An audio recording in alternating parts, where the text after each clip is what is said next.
Israelites and Native Americans. I've talked about this in a few other videos, but I've been getting a lot of questions on this topic lately again, so let's talk about it again. This is a very interesting topic, and it's not my main focus of research. I'm focusing more on the geography. I'm trying to stay very pragmatic, focusing on the maps and the land and the physical evidence.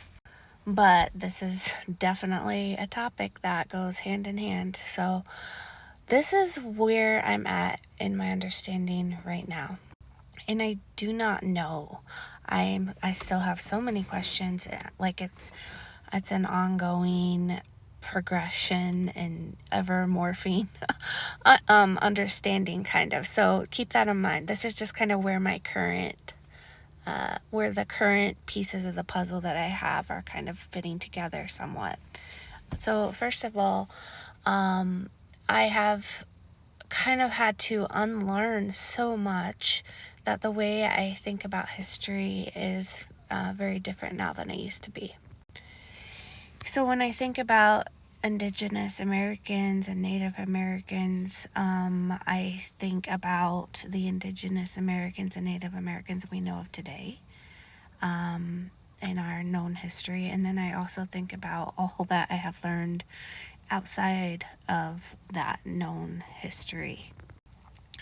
And I've basically come to the conclusion we need to broaden our understanding around this topic. Not lessen any understanding or, what we know about current tribes and Indigenous Americans, but it looks like there's maybe a bigger topic to be had beyond that. And the reason I think this is because I have come to the conclusion that not only was the Garden of Eden in North America, but also that Noah's Ark landed in North America. And I talk about that Noah's Ark and why I think it landed in North America. I talk about that in other videos. But if that's the case, that puts us within, what would it be, 4,000 years of Noah's Ark landing, roughly, if we're believing the timeline we're taught. And if we are believing that, Noah's family truly were the last remaining people on Earth, which I know there's some people don't believe that, but if we're assuming that, then that would mean that there would have been a wide variety of people on the North American continent, 3,000 to 5,000 years ago. So if we're going with that understanding and that belief, which is what the Bible says, then I can no longer really limit my understanding of who lived in North America 3,000 to 5,000 years ago to only the Indigenous Americans that we know of today, because that no longer makes sense to me. And also the more I dig, and I've mentioned this in other videos, I'm finding that like in the early 1800s and the 1700s, people they had a very different understanding, and they were, the writings from that time period were very different because they were digging up and finding and saying things that we don't really learn about today. They were finding, evidence of not only all nationalities or skin colors or whatever you want to call it, but also all different, sizes of people, giants, pygmies, all sorts of stuff. So I think the diversity was way beyond what we think of it as being nowadays. There were giant, they found so many giants. There's so many giant bones on this continent. And then there, so many mummies, white red-headed mummies, dark-skinned, woolly hair, dark skin, black hair. There was Chinese writing, entire Greek cities buried. There's a frozen Greek city in Alaska.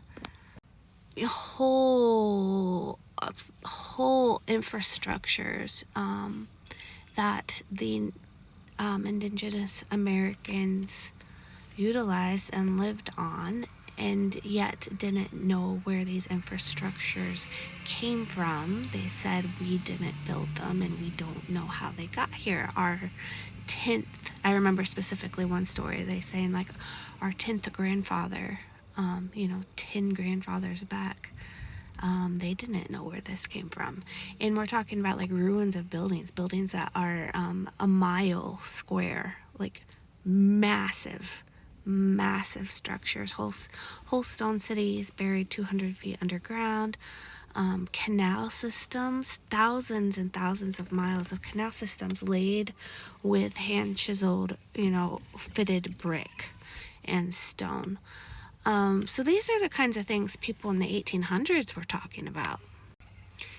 And so, I don't know, when I start taking all those pieces together, I don't even think about the history of this country the way that I used to.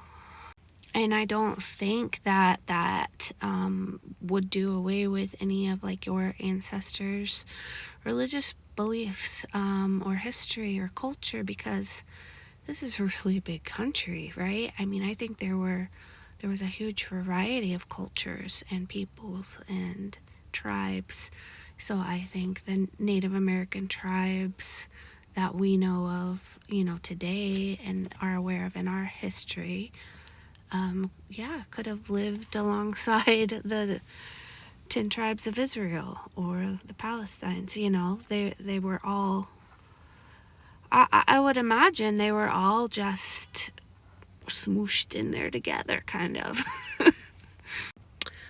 I just think there were a lot more people, a lot more people, and a lot more advanced structures, and a lot more variety than we have ever considered before. And from what I'm seeing, the further back in time you go, the more you dig down to the older stuff, the more advanced it gets. So yeah, I guess to answer your question regarding your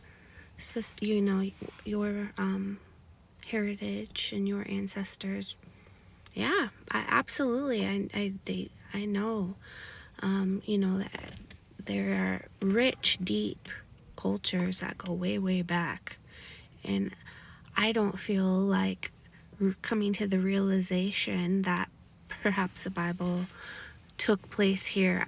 I personally don't see that diminishing, the rich culture that we do remember. I just think maybe we have forgotten other things, or not forgotten.